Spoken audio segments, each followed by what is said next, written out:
Welcome to number 18 of the First Responder Wellness Podcast, the show where we talk about wellness, mental health, leadership, and what it takes to have a wellness culture within your organization.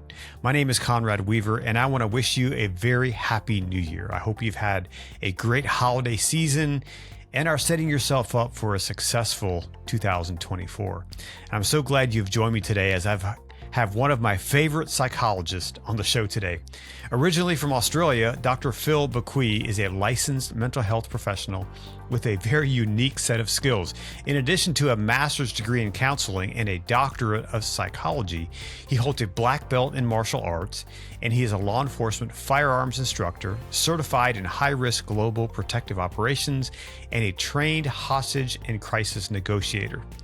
Dr. Baquie is currently based in Oxford, Mississippi, where he runs a clinical practice, and he has trained Army Special Forces, Navy SEALs, first responders, U.S. Marshals, the DEA, U.S. Border Patrol, and other federal and state law enforcement agency professionals. Dr. Baquie had also a significant role in our award-winning documentary, PTSD 911, and I'm really thrilled to consider him a friend. Stay tuned for my conversation with Dr. Phil Baquie. Hey, I really appreciate you listening to this podcast. You know, there are so many podcasts out there, and I appreciate you taking time to listen to this one. It's a brand new year, and I would love for you to do me a small favor. If you would take a minute to write a review and leave a rating on Apple Podcasts, that would be amazing. This would really mean a lot to me and would also help others to learn about this show. And if you're watching this on YouTube, be sure to subscribe and hit the notification bell so that you know every time we upload a new video. Thanks again for listening, and thanks for sharing this podcast. And now here's my conversation with Dr. Phil Baquie. Well, Dr. Phil Baquie, welcome to the podcast. Thanks for joining me today. Conrad, it's my pleasure to see you again, and thank you for the invitation. So just for the audience to know that I'll call you Dr. Phil because that's kind of what you call it, even though you're not the Dr. Phil, but you are the Dr. Phil to me. So Dr. B. He was featured in our film PTSD 911 and gave some really amazing experts information about PTSD in our film. So thank you again for being here and being a part of the show. So what's been happening in your life? What have you been up to lately? Well, since the filming and since the premiere, which I came to join you for, which was great, by the way, just been continuing to do the work that I'm doing. So I own a couple of mental health clinics, and so we have around 27 therapists between two locations in the state of Mississippi. And then I do a lot of work with the federal agencies as well. So primarily the DEA, Drug Enforcement Agency, as a clinician, but also as a trainer. So I've been doing a lot of work training their SRT teams, which is their special response teams, or the SWAT, basically. So high performers in law enforcement, and then also high performers in special operations military as well. I know those kind of groups, and I can imagine what folks like the DEA, what kind of stuff they experience. So what kind of training do you do with them? And what are you seeing as the response from that? So the majority of the work I do with the DEA is stress response and stress inoculation training.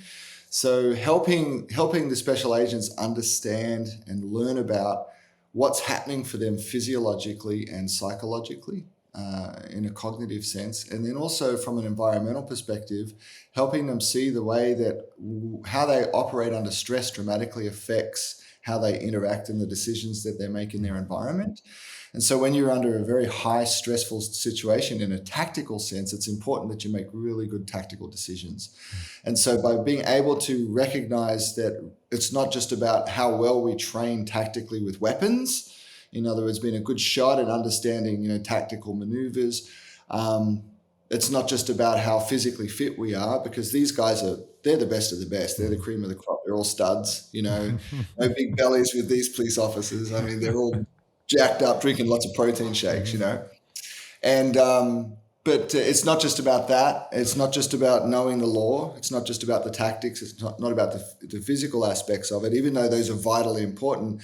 But interestingly, the one thing that holds all of those together to be able to be an efficient law enforcement officer is what's up here. And across the board, not just to be able to be an effective operator in the field and an effective tactician, but also how one functions outside of the tactical environment when they're working one-on-one or within the context of their group. And then to me, I think even more importantly is how they're functioning when they don't have their badge on. You know, who are they when they're at home? And how is the stress that they're experiencing showing up in their home lives? And so helping these guys and girls learn about what stress response looks like physiologically and psychologically, how that tends to manifest itself, things to look out for, and then giving them tools and tips to be able to then mitigate that. So basically dealing with a lot of these issues on the front end of stress, which is what I call presilience training rather than resilience training. And this is stuff that isn't necessarily covered, I mean, generally in any kind of training in their ramp up to becoming an officer, right? Nope. So the average law enforcement officer or the average police academy gets between 4 to 8 hours of what we'll call mental health training, which is usually consisted of a death by PowerPoint. Quite often you might have a therapist up there, and no offense to my profession because I'm a therapist, but a lot of us are a bunch of wet noodles when it comes to working with law enforcement or first responders. Like a lot of us don't know how to relate to a first responder. The amount of times I've had guys and girls come into my office who tell me their horror stories from seeing therapists. Because unless you know how to relate, unless you're culturally competent to know how to work with a first responder, they first of all sense fear, and and you have to know how to engage with them. Otherwise, they will not come back. Sure. They will not open up to you. And so it's a tough audience, and it's a tough group of men and women, and who in a way have had to harden themselves in order to be able to do their job to protect our communities. And you bring some additional experience because you kind of had a history in law enforcement and the military, right? I had a short time in law enforcement, and the military, and then also private security contracting as well. So that all goes in, I think, to add some level of credibility to working with these guys because they don't want to shrink up the front. Just as I mentioned, with some PowerPoint presentation, telling them a bunch of stuff that's really irrelevant.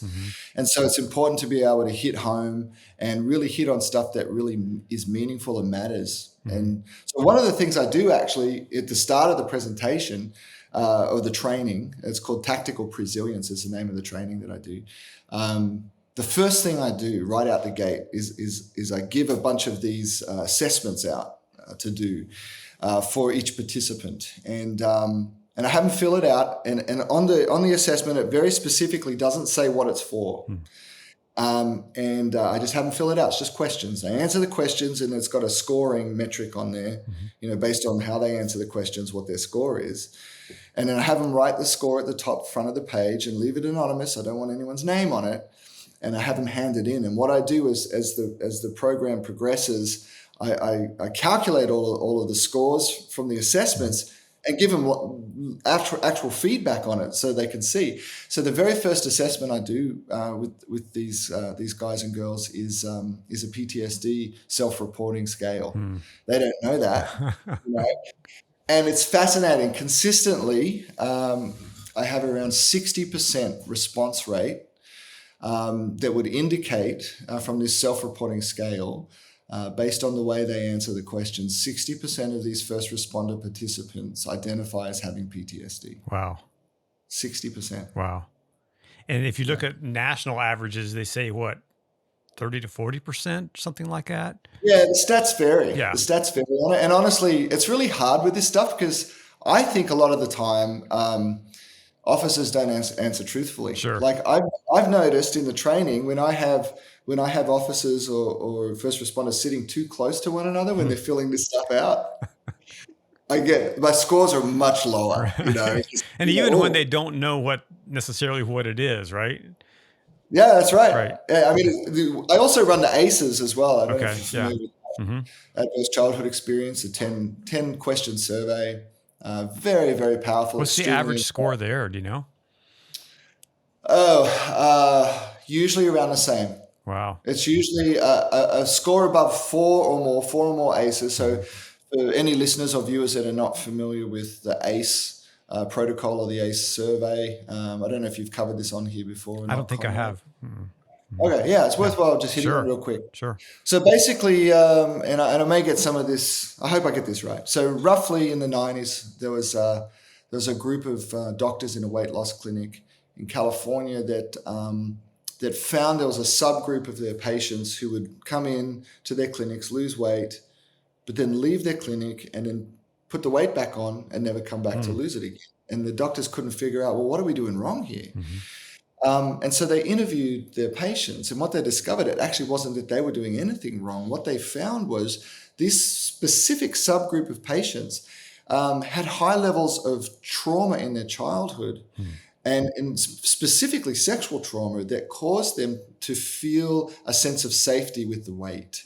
And I'm certainly not saying that's the case for everyone that has weight issues whatsoever. But in this subgroup, that was what was going on. And so the doctors were thinking, oh my gosh, what else is happening that's affecting adults from their childhood? What else is going on that's creating physical and psychological issues in adult life due to childhood issues and trauma? And so they created this 10-question survey called the ACE survey, or the Adverse Childhood Experience Survey. And they pushed it out through an insurance network in California. And they had around, I believe, 17,500 participants who took part in answering these questions. And then they tracked and monitored this 17,500 participants over around 20 to 25 years. And what they found was absolutely staggering. They found that those that scored 4 or more aces, so basically if you'd answer yes to any of the questions, either a yes or a no question, an example of some of the questions would be, was there anyone incarcerated in the household in which you lived up until the age of 18? Did your parents divorce? Did you observe or experience any physical violence? These kinds of questions that create adverse childhood experiences. And so any yes to those is 1 ace. And so what they discovered is that the participants that had scored 4 or more aces from childhood that in adult life experienced, and I'll give you some rough numbers on the statistics, over you're 2 times more likely to have cardiovascular disease, over 2 times more likely to develop cancer, over 2 times more likely to suffer from obesity, over 5 times more likely to experience depression, 7 times more likely to have an alcohol use disorder. I believe around 8 times more likely to be a perpetrator of domestic violence. Wow. Around 10 times more likely to have suicidal ideation. But then here's another thing they found. They found that if a participant or if you'd scored 5 or more on the ACE survey, that you were 37.5 times more likely to attempt suicide. Wow. Yeah. Wow. And so the reason why I think that's so powerful, especially when we look at first responders, for example, within the first responder world, I primarily work with law enforcement. And with law enforcement, you may know some of these stats, or you do, I know, because you've covered this stuff. But for every 1 line of duty death, there's roughly 4 officers who take their lives with suicide. And so when we look at these numbers, they're staggering and they're 100% unacceptable. But on a more subtle note, I believe that if we were to do a forensic study, we would see really high ACE scores for a lot of these folks who are struggling with suicide, primarily because of the part of how we filter trauma and experience trauma is through, and we've talked about this before, is through 1, temperament and personality, and 2, how our past experiences play into the way we view and filter what we experience. And so when we experience a critical incident or a traumatic event, that is experienced through my personality and through my past experiences and how I'm reading what's going on. And that's what's determining how I interact with my experiences. And this is where post-traumatic stress or post-traumatic injury, as some like to call that, really manifests itself. Do you think that also plays a role in people choosing these professions of the helper professions? you're hitting the nail on the head here, I think. Yes. And certainly not the case for everyone. Sure. Absolutely. Sure. But I do think there is a degree here we need to look at and realize what is the profile of someone that's coming into a helping profession, as you said, law enforcement, military, first responding. Yes, there is a degree there, and I've seen this consistently in the therapy room and then also in the training that I do with special operations military and with high-performing law enforcement. There is absolutely a consistency to things going on in childhood, and that could be something as simple and subtle as feeling bullied as a child, or experiencing a sense of helplessness, hopelessness, and powerlessness.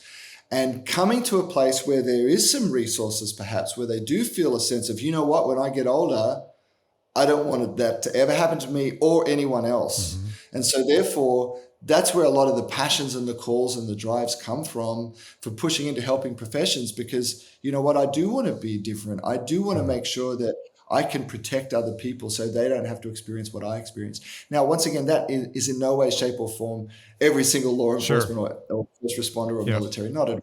But it's absolutely consistent with what I see in regards to what shows up in the therapy room through childhood experiences. Mm-hmm. Absolutely. So when someone has those kind of scores, those kind of experiences, and they are perhaps in law enforcement or in the fire service, what can they do to help mitigate some of the results of those kind of experiences that may impact them on their job? Yeah, that's a good question. And this is where really the rubber hits the road on wellness and on what's available from a health perspective. So it's very important, first and foremost, to realize just because I may have had a difficult childhood or I may have experienced a lot of trauma in law enforcement, for example, as we were talking about right before we jumped on the podcast, we were discussing the rates in which, one survey did small to mid-size agencies. They discovered that the average small to mid-size agency for an officer that has a career in law enforcement, a long career, sees an average of 188 critical incidences in a lifetime, or in a career rather. Mm-hmm. And you juxtapose that against a civilian who experiences between 1 to 5 critical incidences in a lifetime. Mm-hmm. And so you see a massive amount of exposure to trauma just simply from putting on a uniform. Sure. Yeah.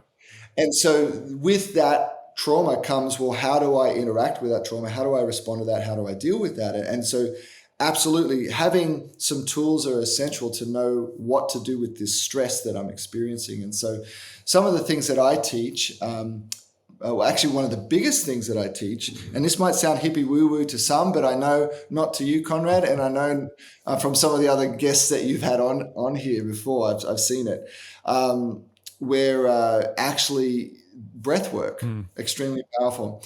So the reason why that is something that's so helpful with stress or with PTSD or with trauma is because trauma is showing up in the body physically and cognitively in the way we interact with ourselves from a mental health perspective and others and our environment. But where they're connected, you've got the sympathetic nervous system and the parasympathetic nervous system. And the reason why I'm talking about this is because it's important to understand how breathwork plays into this. It's not just a bunch of hippie woo-woo stuff. There's a lot of real solid science behind this. And really where it shows up is this.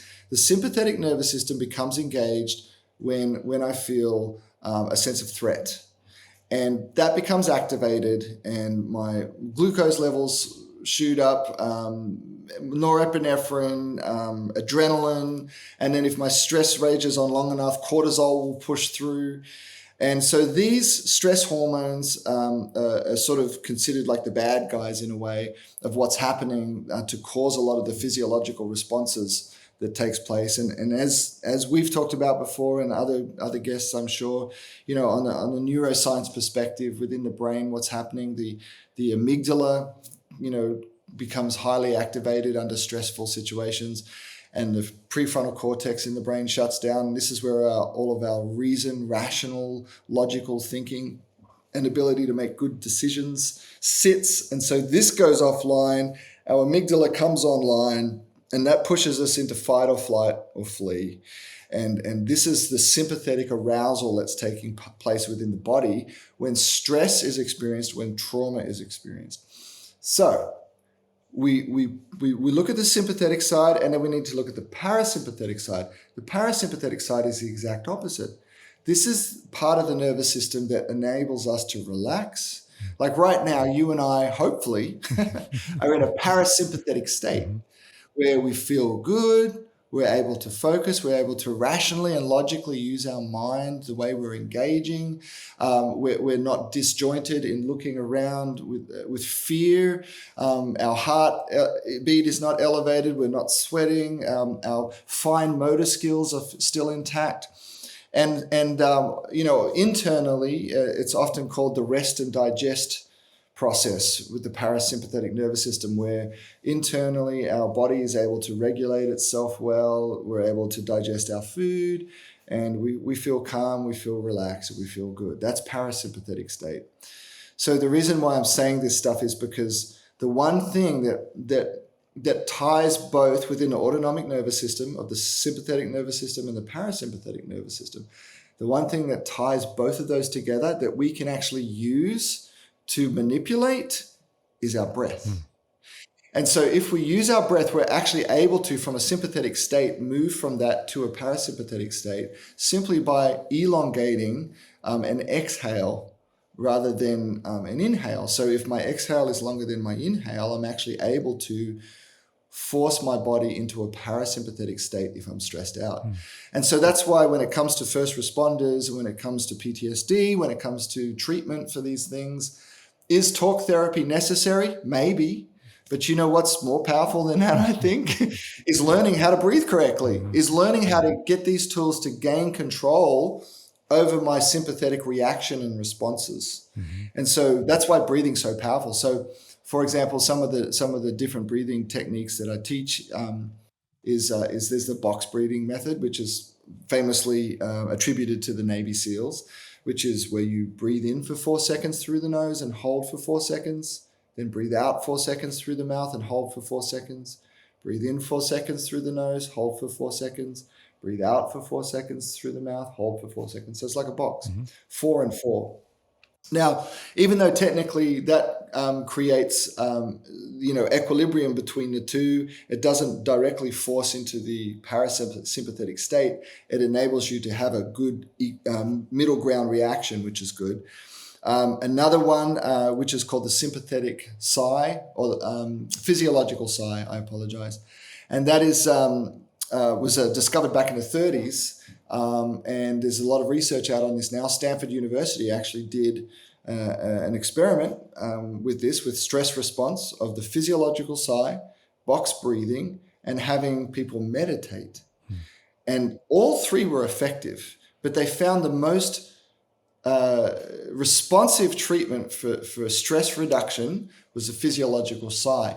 And we actually do this automatically. You might notice a little child, when they get upset and they cry, they might take 2 short inhales like that, when they cry.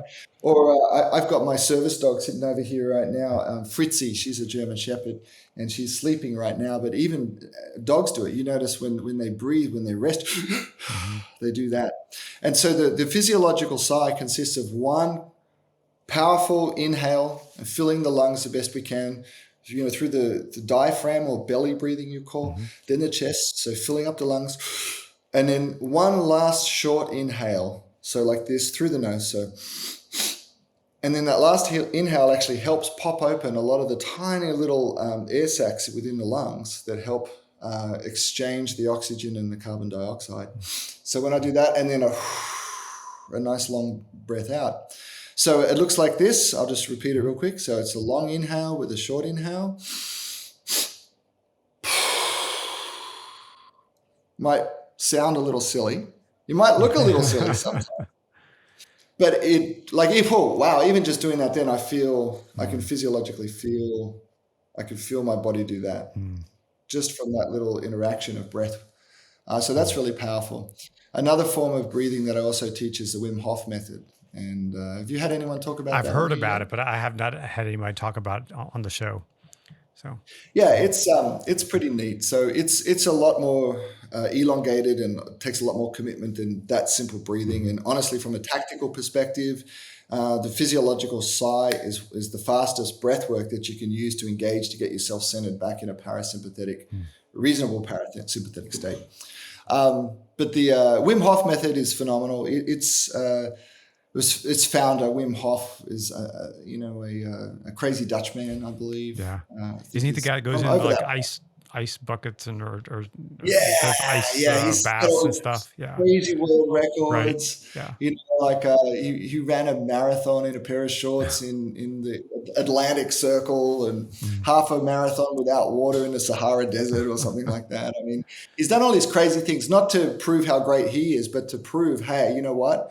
You can actually train your body to do amazing things. And so the Wim Hof method is a series of breathing combined with cold exposure, which is very popular these days, cold plunge tanks, combined with commitment. They're the three pillars of the Wim Hof method. But the breathing process is basically you take 40 very, very deep, purposeful breaths, inhale, belly breathing to the chest, and then a long breath out. You do that 40 times. And then on the 40th breath, you hold at the bottom of that 40th breath for as long as you can. So you want to try to go at least a minute of holding your breath if you're able to. And then you inhale, take another hold for about 15 seconds, and then that's one cycle. So you do that a total of 4 times. So it's quite a commitment. It takes about 17 to 20 minutes to do that whole process. Wow. But the results are phenomenal. You feel a dramatic sense of calm, a dramatic sense of peace. Some folks even have almost out-of-body experiences from that process. It's very, very powerful, and definitely not something you want to do if you're operating machinery or near a body of water or in the bath, or because you might have a reaction to it that where you might not feel completely yourself, and so you want to make sure you're in a safe place when you do that. But that's a super powerful tool to help once again. Mitigate and manage the sympathetic and the parasympathetic state that we're in. So the breathwork side of things is very powerful, and it's kind of fun seeing a bunch of first responders sit around like, breathing deeply. So what are these tough, badass men and women? What's their response to when you put them through these paces? Yeah. Well, that's a good one. Well, first of all, you kind of got this look like, oh my God, here we go. There's another death by PowerPoint. At least we don't have to be out in the hot or the cold outside, kicking indoors. We'll just chill and relax for the day. And they kind of look at you with this "bless me if you can" look. Kind of like. But what I find is that, especially after we do that initial assessment, and then when I get a high result return, and I say to them, hey, you know what? 60% of you guys, based on what you just scored, most likely have PTSD. And I was sharing with you, before we got on, about recently I was teaching at a state police chief conference and did the same thing, did my full presentation. First thing, had them do that assessment, but it wasn't a 60% response of PTSD. It was an 81% response. And these are chiefs. Yeah. Chiefs, the chief of police of basically a whole state were in this training, and I won't say which state it was, but wow, 81%. Wow. And why do you think that is? That number was higher? Was it because all these men and women have been in office or in doing the work longer? Is that a reason? I think part of it, yeah. When you look at the amount of critical incidences first responders are exposed to, the longer they're in their profession, absolutely. 1. 2, also, you can take a look at the Fraternal Order of Police study that came out a year or 2 ago. Sherry Martin, I think you've probably had her on the show. I love Sherry. Where they indicated that actually critical incidences and responses to critical incidences are the third most stressful thing for law enforcement. The first 2, operational stress and organizational stress. And so, from executive leadership for the chiefs, they're dealing with all the operational stress and the organizational stress. And in fact, one of the police chiefs called out as I started teaching this training, and he was talking, he used some very colorful language in describing the stresses of not being able to please everyone. and the way that, that who do we have to talk to, because they're the top, Yeah. they're the hog of the trough, if you want to say. Right. And this sense of isolation as well in leadership, which is really dangerous. But I think that all plays into why their stress levels are so high, and even more so why training like this and why resources and tools like this are so important. Because one thing I did ask, this group of police chiefs, and they've all got, the amount of experience in that room was just phenomenal. But I asked them, I said, hey, put your hand up if you know another officer who's retired and died not long after they retired. 100% of the hands went up. 100%. Wow. And that really plays into something else you're probably aware of, and maybe talked about prior to us chatting, is that in the first responder world, and once again, I mainly work with law enforcement, within the law enforcement community, just signing the dotted line to become an officer automatically, statistically reduces 20 years of your life. Wow. Yeah. So I want to ask you this. So a friend of mine is with a law enforcement agency, and I won't say where or this is, but he's been invited to be a part of this team to review their scheduling system or their scheduling, I guess, how they schedule for shift work. Well, currently this agency does, so all the officers, they work swing shifts. So this officer himself, he works days one week, he works evenings the next week, and then he works nights the next week. Yeah. And he says, it's horrible. I can't get sleep anytime.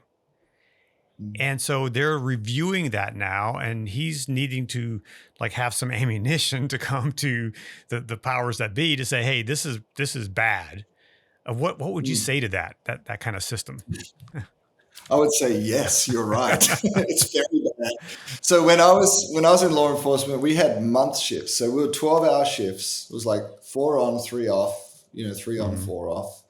And each month you'd rotate between night and day. So a night shift would begin at 6 p.m. and end at 6 a.m. A day shift would begin 6 a.m., end at 6 p.m. And yeah, that was hard on a month. I couldn't imagine doing what that is. Where it's weekly. And here's the reason why that's so dangerous,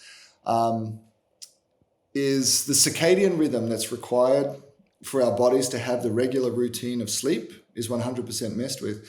And what's the number one problem that really the majority of law enforcement officers, I believe, suffer from is a lack of sleep. Hands down. Lack of sleep. Folks come in, to see me, they'll sit on the couch in the clinic and they'll talk about all of their problems. And, they've got anxiety, they've got depression, whatever's going on there. But honestly, before talking, what we really need to be doing is looking at sleep. And that's one of the first things I ask. Tell me, hey, what's your sleep cycle like? How good of a quality sleep are you getting? Because we need to be getting at least 8 hours of sleep a night. Or day, depending if you're on shift, right? And then looking at, okay, well, next, what's your nutrition like? How are you feeding your body? Are you feeding your body and fueling it with fuels and healthy foods that it needs? Or you find yourself pushing into a radical eating where you've got major insulin dives and dumps and spikes and peaks because you're just all over the place in how you eat and what you eat. And then lastly, exercise. And, surprisingly, you'd think law enforcement are pretty fit, but a lot of agencies don't implement any kind of PT test. You got to pass it to get in, right? Right. And then that's it. And I think that the reason why, I think a lot of leadership in law enforcement are out of shape and they don't want to have to do it themselves. Well, I might be wrong, but I hope I'm wrong. But yeah, there's no standard. Now, in the federal government, there is. They've got standards in regards to physical fitness. But local agencies, state agencies also should have those standards too. I love what Dr. T talks about. She talks about a little bit in the film, but her whole group, focuses on and treats first responders as elite athletes. These sports teams, they spend millions of dollars on nutrition, on exercise equipment, and on all those things to help their athletes perform at peak performance. because that will help them win, right? So why wouldn't that be important for first responders who take care of our communities? For Oh, it these is. people to be at their peak performance and put in the And resources that they need to be at peak performance so that they can take care of our communities properly. 100%. Yeah, no, Dr. T over there in Texas is completely on the money with that. And what she's doing is looking at a holistic approach to fitness, not just mental and physical, is where should be the gold standard of what's applied and supplied and supported for law enforcement and first responders nationwide, hands down. Yeah, and so what in your work with agencies, with three-letter agencies around the country and with local agencies, what frustrates you the most?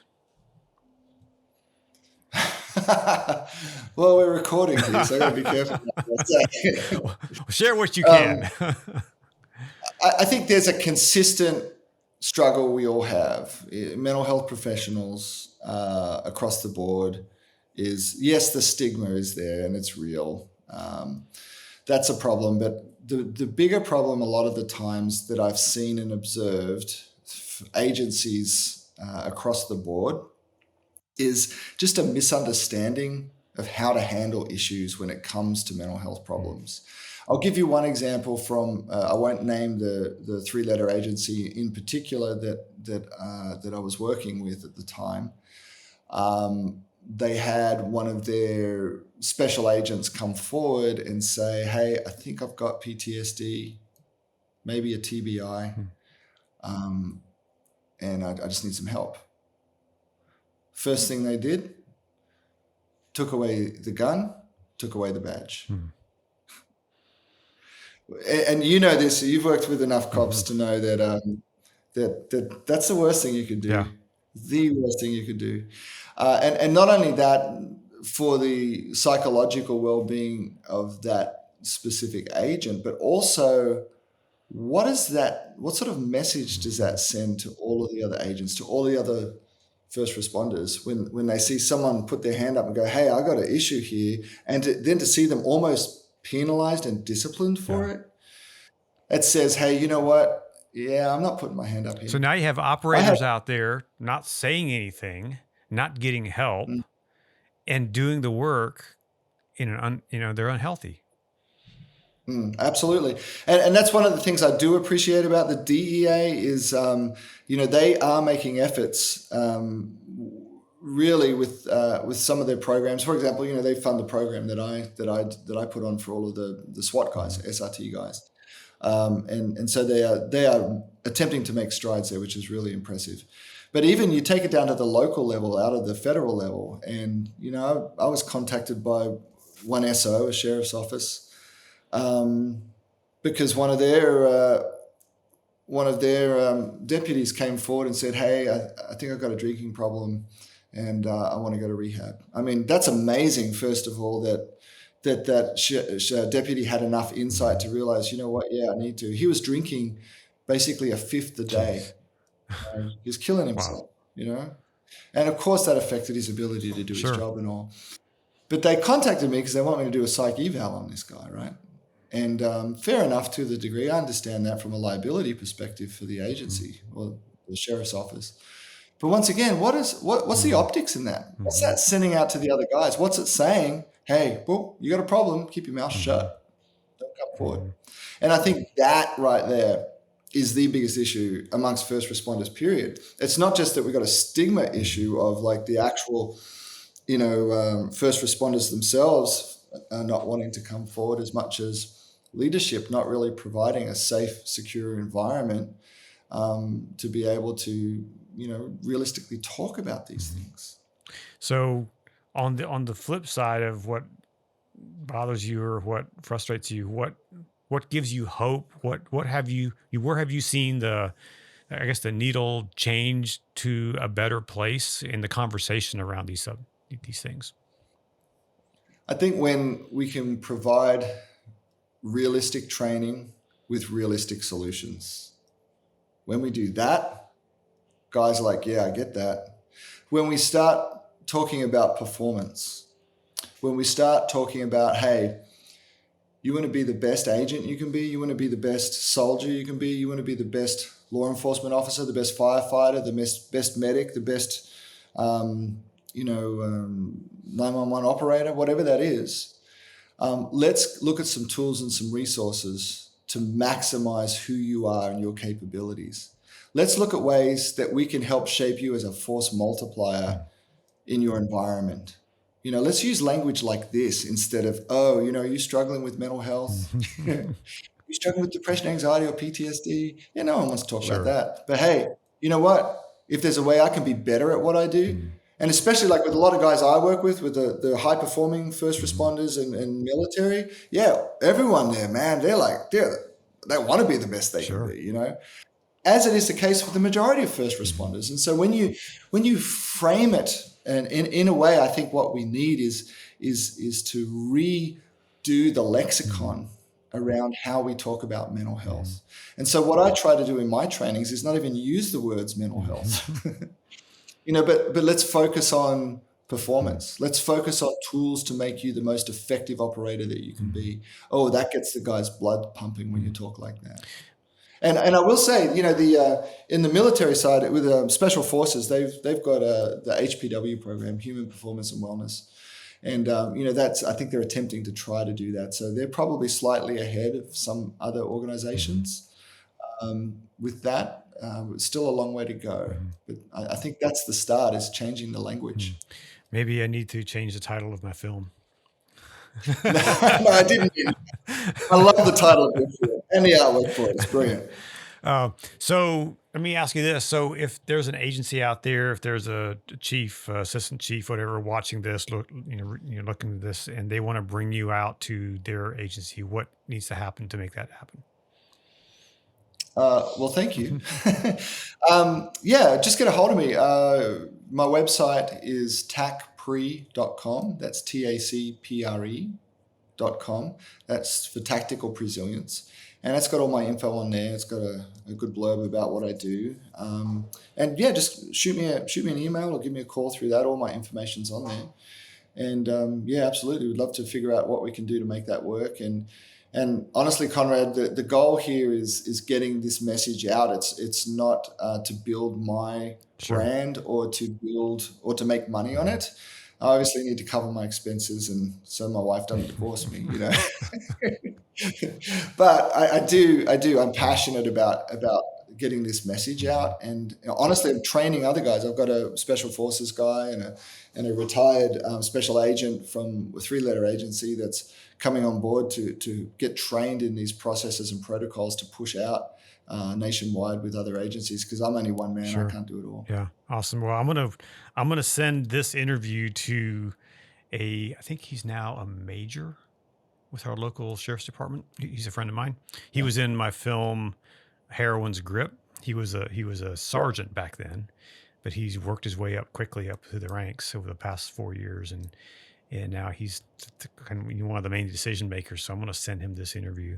Say, hey, you need to get Dr. B out here to Maryland. So you got Dr. B and Dr. T. Dr. T, yeah.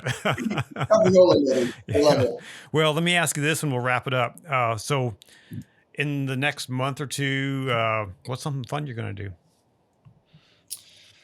Some of the fun things, I'm getting to bring my wife on some of these trainings, and not so much to do the trainings, because some of the things we're implementing with the stress inoculation side of the trainings is actually doing cold exposure. So dumping guys in ice water, which is fastest way you can engage your sympathetic nervous system, and to teach how to, control that. It's really cool. So she won't want to do that, but she gets to travel with me sometimes when I do go to places. So next month I'll be out in Los Angeles training the DEA SWAT guys, the SRT guys out there. So I'll get to have her come with me, and we're going to spend an extra weekend out there. Fun. So that'll be fun. Very cool. So I've been trying this thing, and I don't know, it may not be, it's kind of cheating, but when I get in the shower, I'll do my shower thing, and then I turn the water cold for the last 30 seconds just to kind of try to get myself into that. Is that a good thing to do? Absolutely. Now, provided that your heart is in a place to do it. So, yeah, right. You have have to say, make sure, you get medical approval to do this, just because if you've got heart condition Sure. or heart disease issues, if you get that kind of shock to Yeah. the system, Yeah. could be catastrophic. But yes, it is amazing. In fact, if every single listener and viewer would be able to start doing that, they would actually experience roughly a 400% increase in their dopamine. Wow. That's why when you finish, you notice you feel so alert, you feel really good, you feel alive, you feel like, man, I can do anything.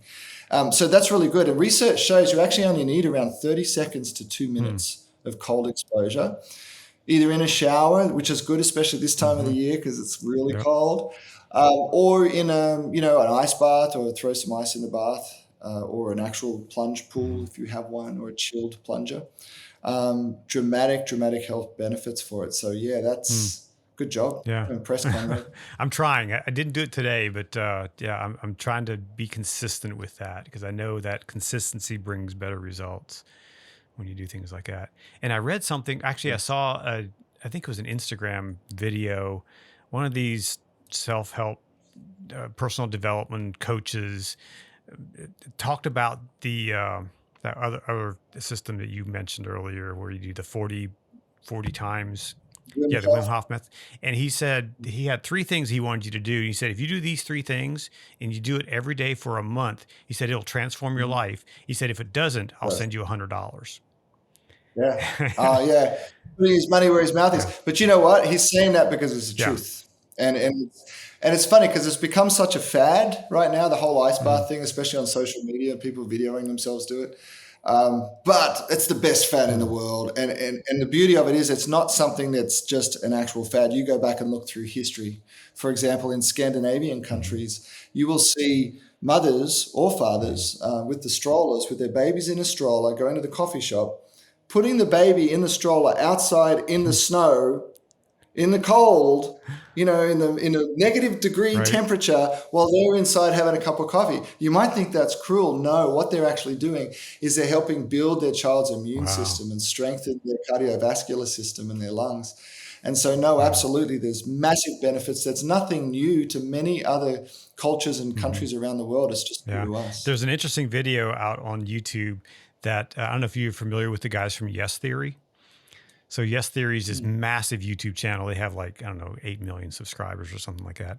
But these 4 guys that started this channel, and they go do these crazy adventures. They went and met with Wim Hof in Scandinavia someplace. I forget, Finland or someplace, in the cold. And then they did a bunch of stuff. They went into this pond. I mean, this is in winter. I mean, this is like cold Scandinavian winter. They went into the pond and they were in there, I forget how long, maybe 2 minutes. And their skin was beet red when they got out, And then they went hiking. They summited a mountain wearing nothing but their skivvies. And it was like, wow, that's crazy. It is crazy. And I'll tell you what happens is you develop an immunity to it. So in the morning, I don't do this every morning, but several mornings a week, I will go down to outside I've got a swimming pool, and it gets very cold. It gets 45 to 50 degrees. And every morning I'll get in it. Wow. So I'll get in the sauna first for, 12 minutes to half an hour or so, depending on how much time I have. And then I'll go get in the pool and right up to my neck and just jump in. And it's exhilarating, as you've experienced with the shower. And but yeah, no, look, this does not just wonders for the physiological sides of what it can do for your body. It also does incredible things for your mind, because it's teaching you to purposely overcome pain. It's teaching you how to traverse the difficult things in life. And so it's practice for not only, developing your tolerance to cold, it's practice for how to deal with stress in your life, how to deal with arguments when a significant other is maybe mad at you for something, instead of you reacting in this negative, childish way, of being able to gain control of who you are and respond in a loving, grown up, mature way. It gives you the opportunity to realize when the stresses of when the things hit the fan, as they say, and things aren't going the way you want them to, either at work or wherever in life, if you can develop the fortitude of practicing and disciplining your mind to have control over your responses and your reactions. It is one of the most powerful tools in the world that you could develop for yourself. Awesome.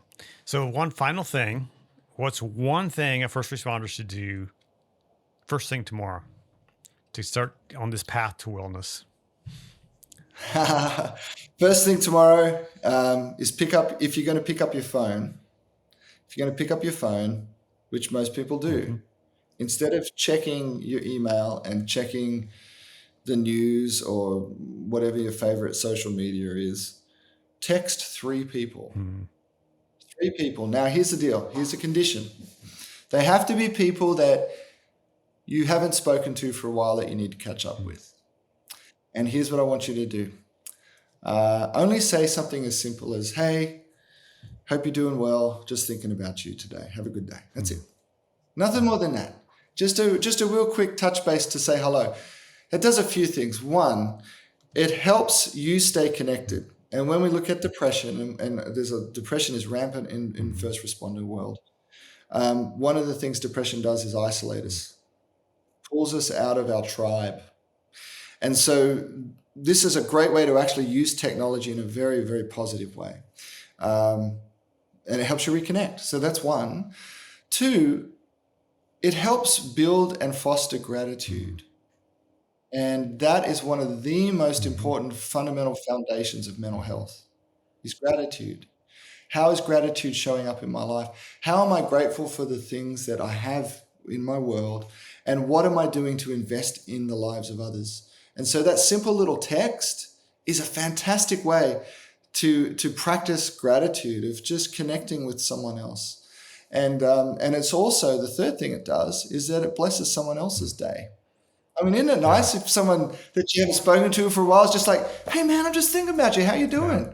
I mean, all of us, we're like, as I'd say in the South, oh, God bless their heart, Like, it's just so, it's just such a nice thing. And so across the board, it's a win-win-win 3 ways. That's awesome. Well, I'm going to do that tomorrow morning. I'm actually going to do that. Love it. And I want to say, I've actually done that to you sometimes. Every now and then, when you've received a text from me, it's been one of your texts. So I remember that, especially after we lost Nicole. I remember I got a text from you, and that meant so much to me. So thank you. Yeah.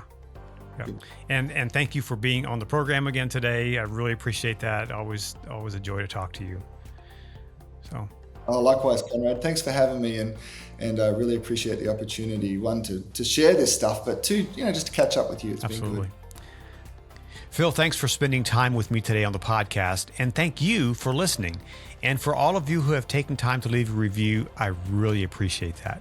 And remember, you are not alone. If you need someone to talk to and don't know where you can turn, you can dial 988 for help. Be sure to tune in next week for another interview with an amazing first responder leader. Until next time, be well, take care of yourself and those around you, and go out and do something great in the world.